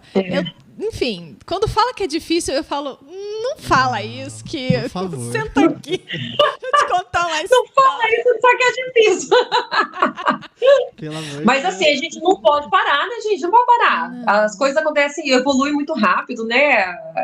Muita coisa nova saindo, muita pesquisa nova saindo, então não pode parar, não. E eu ia perguntar uma coisa para você do Physiotherapeutic, né? Manda. Mas assim, da parte de fisioterapia respiratória, as pessoas conhecem um aparelhinho chamado 3 bolinhas, né? Enfim, a gente tem outros equipamentos, né, que eu acho interessante, que tem outras funções. O que normalmente você usa, assim? Só para a gente deixar alguns nomes e alguns comentários que existem outras coisas para outras funções na fisioterapia respiratória. Isso. Esse equipamento é muito falado e muito usado para melhorar a ventilação, né? Então, assim, só que a gente sabe que isso não acontece, não tem nada comprovado, né, que esse equipamento faz isso. E tem os equipamentos que já têm comprovação que fazem isso, né? Que são os equipamentos que vão mandar ar com pressão positiva para dentro do pulmão, né? Você tem que mandar um ar ali para expandir, para melhorar a ventilação, né? Em alguns casos específicos. Então, assim, tem o reanimador de Miller, que faz isso, é um aparelho muito antigo, que nossa, logo depois, acho que eu estava na residência ainda, quando eu adquiri esse equipamento. Então, assim, o efeito dele é super legal, porque ele manda essa pressão positiva, igual um CPAP, um BIPAP. Só que não precisa são ligar equipamentos. na tomada, né? Ele vai direto no oxigênio, você não precisa ligar na tomada, só para o pessoal entender a diferença. Não precisa. Então, assim, é muito bacana o funcionamento dele, o resultado dele é muito bom. Até agora, nessa pandemia, eu usei muito ele, sabe? Em alguns casos que precisou, né, ter esse estímulo aí da ventilação. Então, tem muitos equipamentos. Tem os equipamentos menores, né, o próprio Power Breath, né, que é para treinamento muscular respiratório, as válvulas PEP, né, que ajudam também na remoção da secreção, na melhora da ventilação. Então, assim, tem muitos equipamentos. Então, eu acho que, assim, lógico, são equipamentos caros? São. Que ao longo dos anos eu fui adquirindo. Só que a gente também não pode se acomodar. Eu não tenho dinheiro, vamos supor quem está ali começando, né? Mas você tem que pensar, porque aquilo é um investimento, né? Você vai ter o retorno daquilo. Então, você tem que começar a pensar nisso também. Eu tenho até uma pergunta sobre isso, assim. para quem está começando a sair da faculdade, o que eles podem fazer para começar a investir? Além dos cursos, né, aprimoramento, equipamentos que eles podem ter para justamente começar na fisioterapia respiratória. Eu acho assim, você até consegue começar sem quase nada, né? Você consegue, mas porque eu acho assim, existe hoje testes muito importantes que nos dizem muita coisa, né? O próprio teste de caminhada de 6 minutos, se não tem esse ambiente para fazer esse teste, porque você precisa de um corredor de 30 metros, faz um teste de levantar e sentar numa cadeira, sabe? Degrau, um teste de subir e descer do degrau. Então, são vários testes hoje que tem, que você já vê uma resposta muito importante do paciente. Se você souber interpretar, se você fizer com, né, monitorização, fizer direitinho o teste, vai dar para você tirar muita coisa dali. Então, assim, isso você não vai ter custo algum com isso, né? Agora, pensando no tratamento, coisas mais específicas, eu acho que vale a pena você ter um equipamento que manda uma pressão positiva, sabe? Para o teu paciente, eu acho que é legal. Vale a pena você ter esses aparelhinhos menores, portáteis, para você fazer com o paciente, se ele não for comprar, você faz pelo menos durante a sessão, né? Depois você faz a esterilização, toma todos os cuidados, né? Se você não tiver um número grande. Hoje eu tenho, assim, um número grande de equipamentos, principalmente esses portáteis, e eu deixo na casa do paciente, quando ele está fazendo o tratamento comigo, sabe? E fica lá o tempo necessário. De repente, se eu precisar trocar de equipamento, eu recolho aquele, deixo o outro com o paciente. Então, quase todos os meus pacientes têm algum equipamento ali com eles, sabe? Para auxiliar. Os que precisam, né? Tem uns que não tem por que usar esses equipamentos, enfim. Mas eu acho legal esse olhar aí. Mas assim, se você hoje, eu falo, se você souber fazer esses testes, tiver um manovacômetro, não precisa ser um K5, tiver um manovacômetro para avaliar a força muscular e respiratória, eu acho interessante fazer isso. E tiver olha, deixa eu pensar o que mais precisa. E alguma coisa para monitorizar melhor a frequência cardíaca, né? De repente, uma cinta, ou que seja até um relógio. A cinta é melhor? Mas às vezes se não tiver uma cinta, um relógio, porque o oxímetro já é mais complicado você fazer essa monitorização durante o exercício, né? Com o oxímetro. Mas que seja o oxímetro também. Você vai conseguir ter uma ideia a partir dali, né? Então, eu acho assim que você não precisa ter muita coisa para começar. Mas você não pode parar, né? Não pode parar nessa pouca coisa aí. E precisa organizar, né? Eu acho que a ideia que a Melissa está colocando é assim, organiza no serviço que você vai prestar, né? Então, se você começa a atender pacientes muito complexos, você vai ter que ir se aprimorando em algumas complexidades aí de equipamento. Às vezes você tem parceria com algumas empresas que alugam equipamentos. Isso. Então, essa complexidade vai chegando, né? Para alguns casos, né, Melissa? Vai. E aí eu tenho você até vai prestando esse serviço. Eu tenho uma empresa aqui em Londrina que eles trabalham com ventiladores, né? A maioria não invasivo, agora eles vão começar a trabalhar até com invasivo também. Estão com alguns planos legais, eles até me chamaram, porque eu faço uma parceria bacana com eles de indicar quando o paciente precisa, né? De um CPAP, de um BIPAP. Eu tenho equipamento, só que assim, muitas vezes eu não consigo deixar esse equipamento na casa do paciente, são equipamentos mais caros, né? Aí o paciente tem que alocar ou comprar, dependendo, né, da necessidade do paciente. E é legal, aí eles me chamaram para a gente conversar para ter mais parcerias envolvidas nesses novos equipamentos que eles estão adquirindo, eles vão ampliar, sabe, mais com a ventilação invasiva, até no caso de sabe, do paciente precisar de uma máquina da tosse. Então são equipamentos caros também, mas é legal isso, porque daí você faz essas parcerias. E vai ser bom para os dois lados, né? Para a gente, para o trabalho, e para eles, para a divulgação da empresa deles, né? Vou puxar um gancho aí dessa sua parceria que você está falando, eu acho isso essencial, assim, até mesmo para a questão da gente divulgar algumas coisas, né?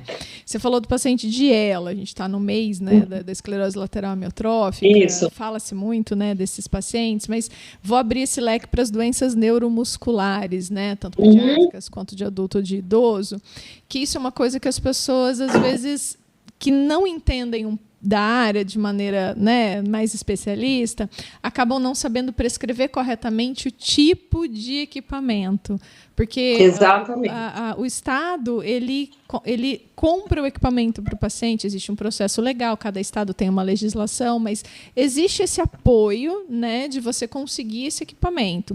E os planos de saúde também, dentro da legislação deles e dos pacotes, também, né, cobrem parte disso. Só que você tem que pedir o equipamento correto, com os moldes, com tudo que o paciente precisa para a evolução da doença. E aí precisa da consulta do especialista, né? Não sei se você tem costume de receber pedido de laudo ou de indicação de equipamento. Não sei se atende esse público.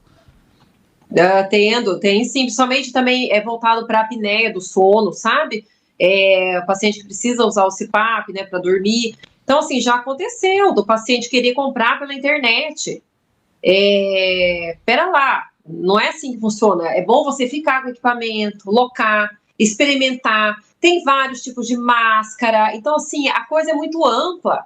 Então, eu acho assim, essa adaptação é essencial a presença de um fisioterapeuta especialista, porque isso é o início do processo, porque se isso não for bem feito, o paciente não vai aderir, ele não vai conseguir, porque não é fácil, gente, dormir com aquele negócio, sabe? Não é fácil. E meu marido tem apneia, eu sei como que é isso, sabe? Eu já experimentei, eu usei, já fiz exercício com o CPAP, eu falo assim, tudo que eu vou fazer com o paciente, com a maioria, pelo menos, eu tento fazer. Porque eu falo, gente, não é fácil. Imagina você dormir a noite inteira com aquele negócio, não é fácil. Então, se não tivesse preparo, aí fica mais complicado ainda, né? Então, eu acho essencial isso daí que você falou, viu, Ju? Até a questão de conseguir pelo plano, pelo Estado, né, esse apoio aí.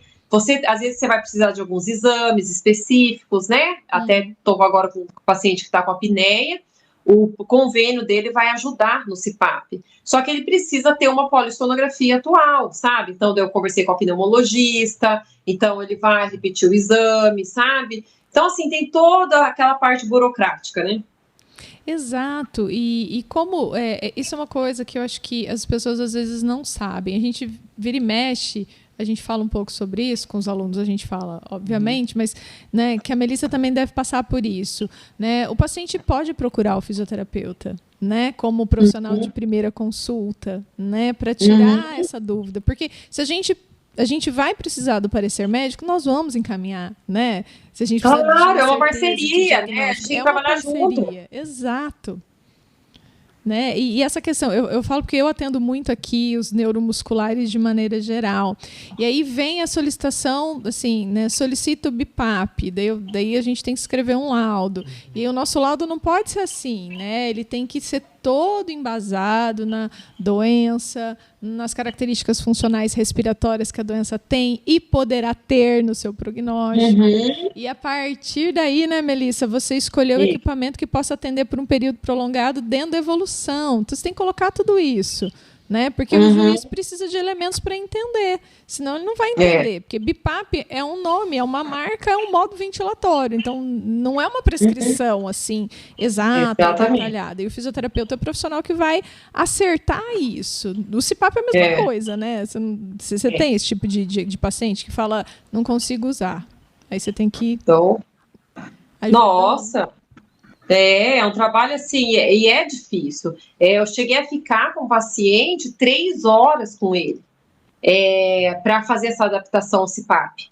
Então é difícil, nossa máscara não deu, vamos tentar essa, e como que está essa pressão? Então, assim, são vários parâmetros que tem que ser bem ajustado. E mesmo assim é difícil, né? Imagina se isso não acontecer. Exato. Eu falo, você acertar a máscara já é um primeiro, né, difícil, porque tem muitos modelos, então não é simples de ajustar. Ajustar parâmetro fino, né, que a gente fala, que são os detalhes. Você põe a pressão, mas tem os detalhes. Aí esses detalhes, né, os detalhes, eu falo, às vezes fica 3 horas mesmo, né, sentado ali, ó. E não é uma regra, tem paciente que gosta mais, né, rampa com rampa, sem rampa, como que é rampa, então assim, Tem um paciente que se adapta melhor de um jeito, tem outro que... Então, você tem que fazer isso com o paciente, você tem que fazer isso no paciente, porque até chegar nos parâmetros que vai ter um conforto um pouco melhor para ele. Né? Conforto, porque se ele precisa dormir com aquilo, tem que ser bom. Tem. Né? Não tem que ser ruim. Ele tem que pôr e falar... Relaxei e dormi. Isso não é tão simples quanto parece. Então, o fisioterapeuta especialista na área de fisioterapia respiratória é essencial nesse processo ambulatorial. E eu acho uma coisa interessante, que a Melissa trabalha com algumas coisas que eu gosto, né? Eu me identifico, eu sigo ela nos posts por causa disso também. Porque a gente é fisioterapeuta respiratório, mas você atua fora do hospital, não é? Uhum. Você não atua mais no hospital.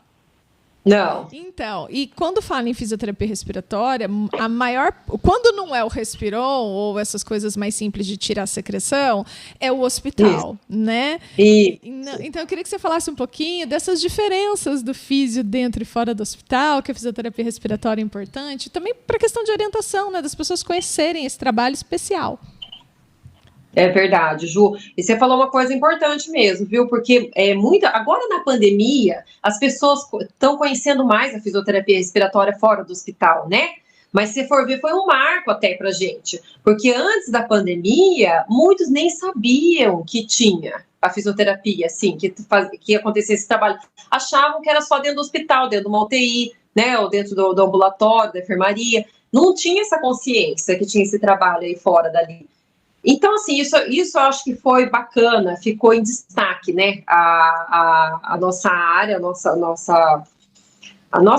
área mesmo ali dentro da fisioterapia. E até foi um dos motivos que eu abri meu Instagram, foi por causa disso, foi no começo da pandemia, que era um Instagram privado, mais particular mesmo, e eu comecei a ter essa necessidade, eu percebi essa necessidade de divulgar um trabalho de mais qualidade, porque a gente começa a ver muitas coisas, né? Como o negócio ficou em evidência, todo mundo fazia, né? Então, assim, como que era feito isso? Então, eu falei, eu vou divulgar um trabalho bem feito, um trabalho de qualidade, porque o paciente vai ver aquilo ali, e já aconteceu isso, foi muito legal. Um paciente de outra cidade me mandou uma mensagem falando, olha, eu fui atrás de fisioterapia aqui, mas eu queria que fosse igual ao seu trabalho, porque eu não tinha nem noção que era desse jeito.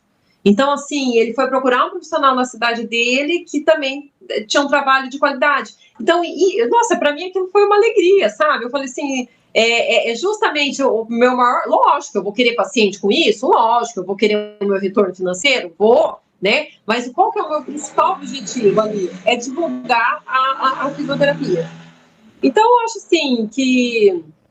Nem lembro que você perguntou, comecei a falar disso. Não, porque assim, você falou disso do reconhecimento da especialidade fora do hospital, que é algo para além do catarro, né, e do Respiron, que tem, né, um mundo de coisas que a gente trabalha com o paciente de maneira muito específica e especializada.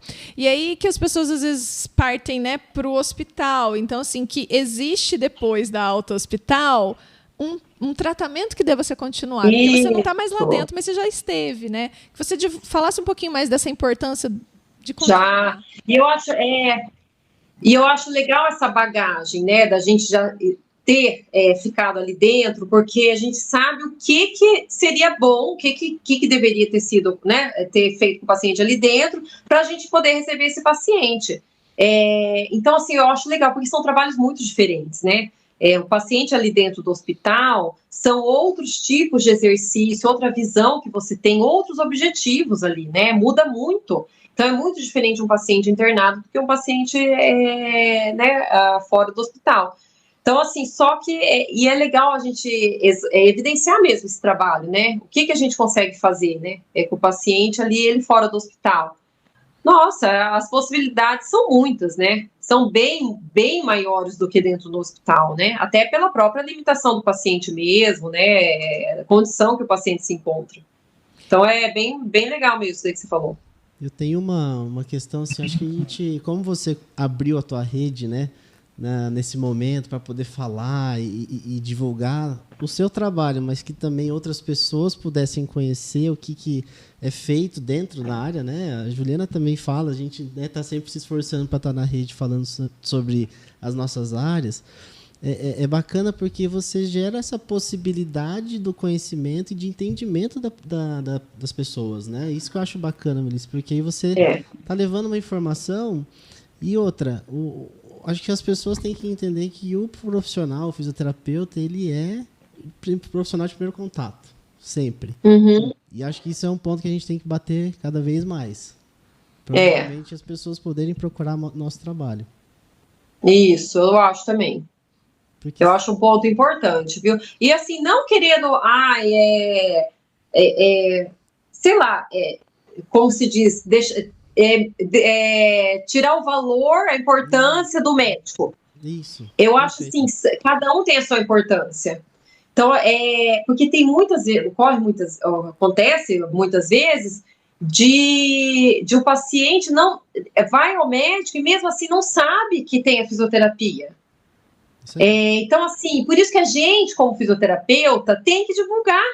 Isso faz parte do nosso trabalho. A gente não tem que esperar o outro indicar, né? Ou que não seja o médico, qualquer profissional falar da gente, indicar. Não, é a gente que tem que falar. É a gente que tem que mostrar o trabalho, que tem que divulgar.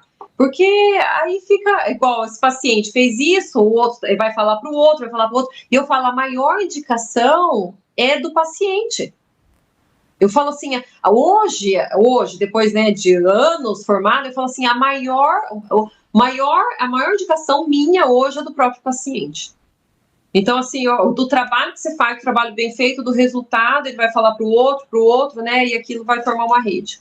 E é fantástico isso, assim, a gente conseguir olhar para o cenário da saúde, né, olhar para a nossa capacidade, as nossas habilidades como profissional, né, como fisioterapeuta, de proporcionar isso tudo, né, que a gente tem de ferramenta.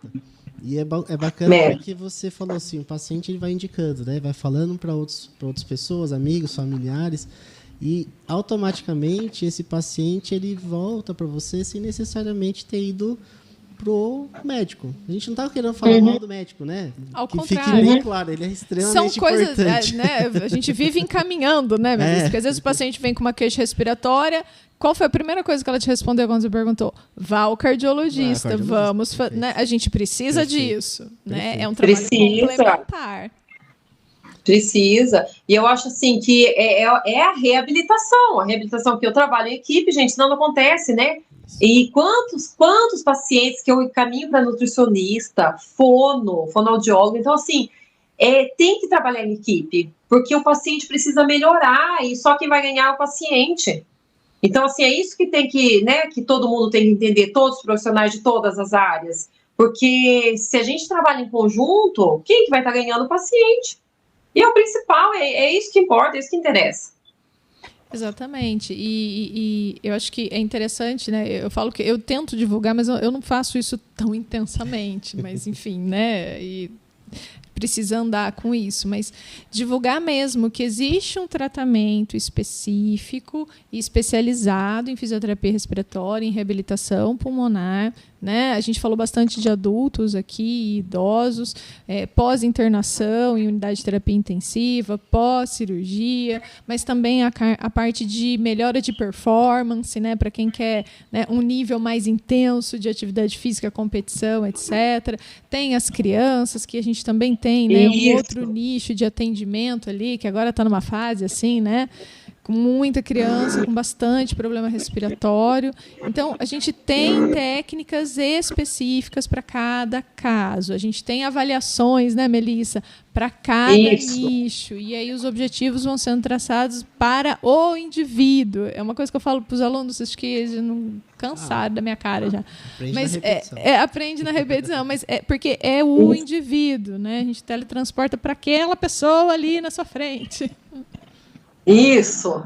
Eu vejo muito isso nas postagens dela, quando ela posta os pacientes, entendeu? Entendi. Então, ela está atendendo aquela senhorinha que está fazendo a terapia PEP. Eu falo, tá específico para aquela paciente. Eu falo assim, então, o seu post, ele visualmente, ele é muito informativo, sabe, Melissa? Eu acho muito legal. Porque... Olha que bom, bom ter esse retorno, Ju. Eu estou mandando para meus alunos te seguirem, porque, assim, ele visualmente é muito informativo nesse sentido, sabe? Da pessoa entender que você está prescrevendo um equipamento, mas não é o equipamento que faz o efeito, é a sua prescrição com o equipamento, sabe? Que é uma outra coisa, né?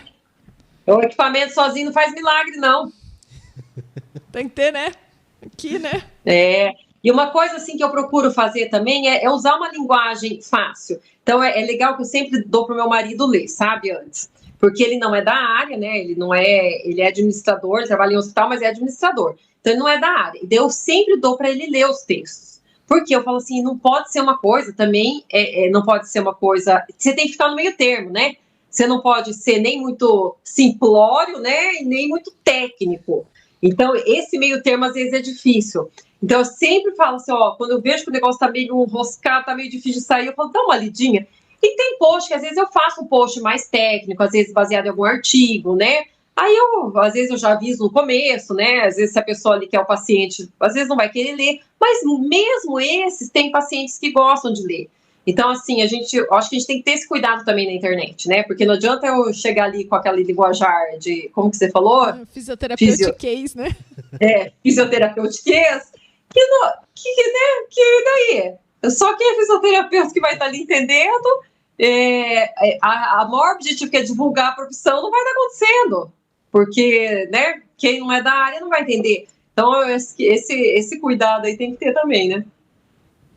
Não, e é legal essa questão das redes, né? Porque é um desafio para a gente escrever, ser entendido e a gente conseguir realmente transmitir aquilo que a gente está falando. Eu sou da era analógica, né?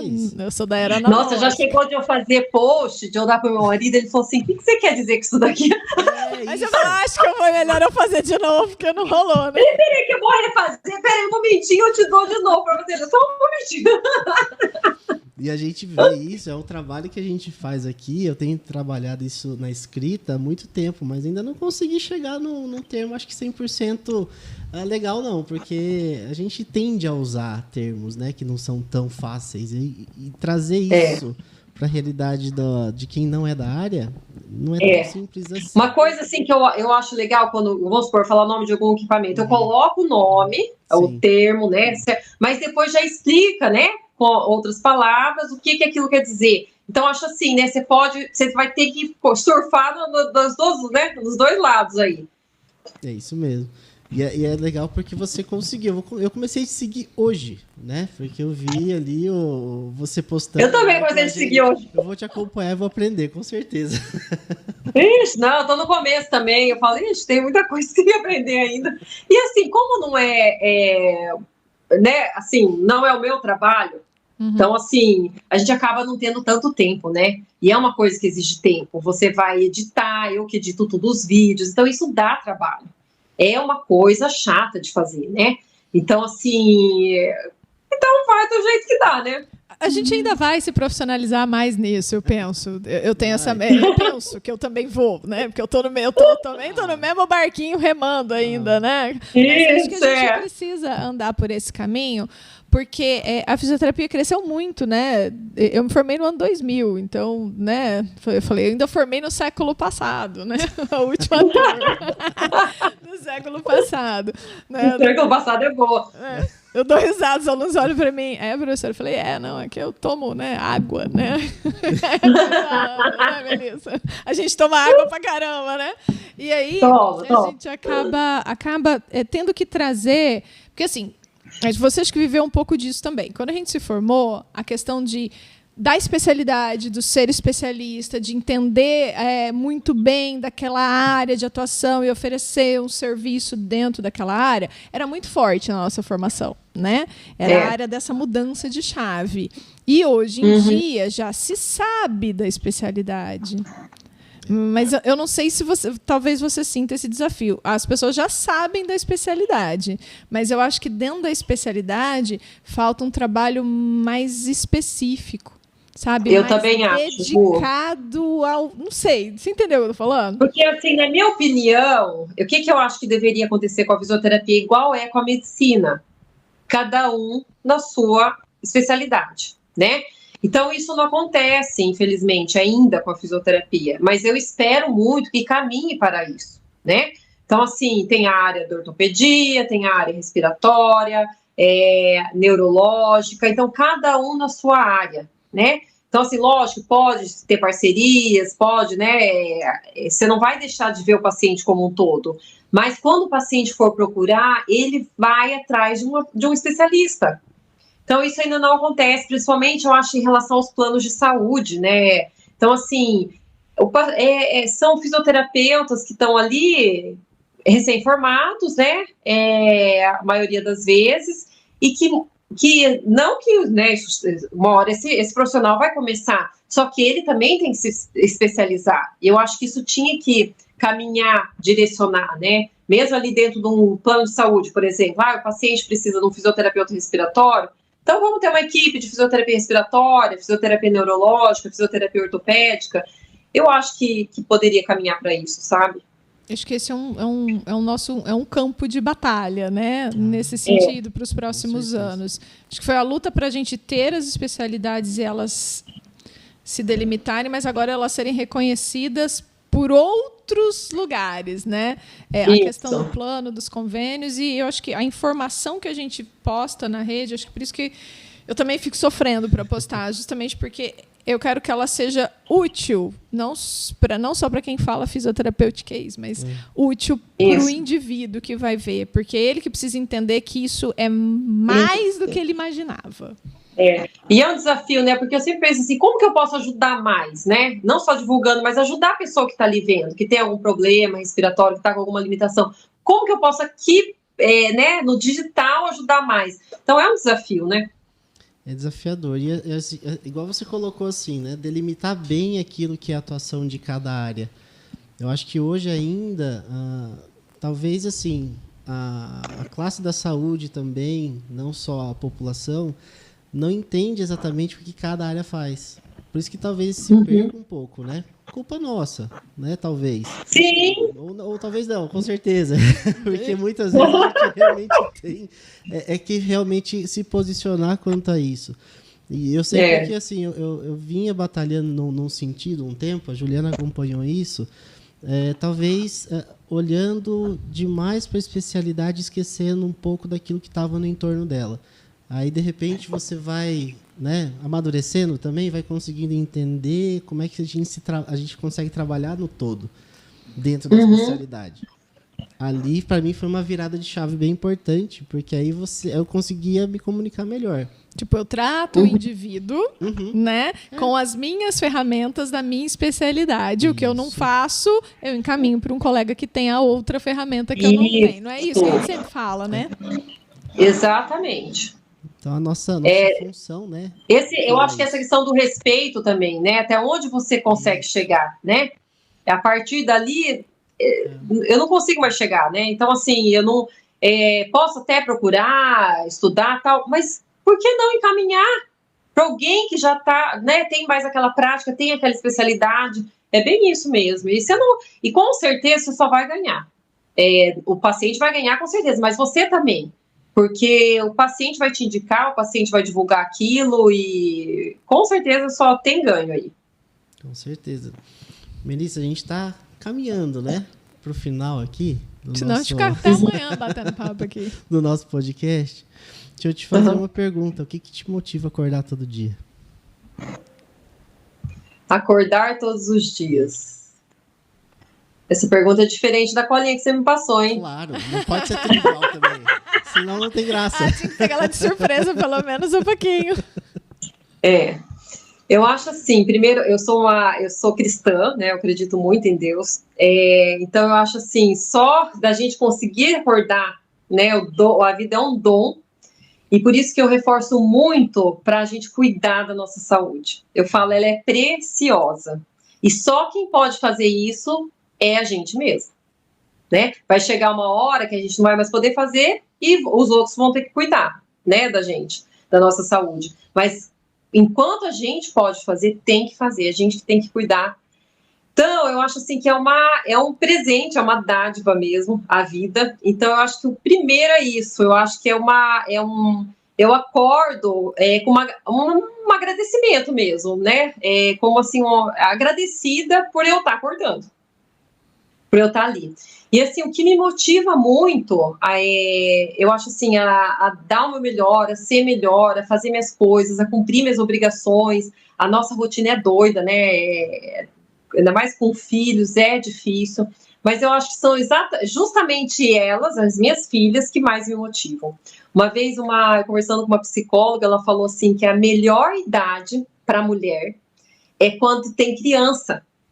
Porque ela quer fazer, ela tem ainda muita disposição, justamente porque tem criança, né? Que é na idade que tem criança, é a maior disposição que a mulher tem nessa fase. Então você tem que aprender a direcionar essa disposição, essa disponibilidade toda, né? A direcionar e aproveitar esse momento. Então eu falo, gente, então se for ver, estamos na melhor fase, Ju, né? Quando a gente ainda tem criança.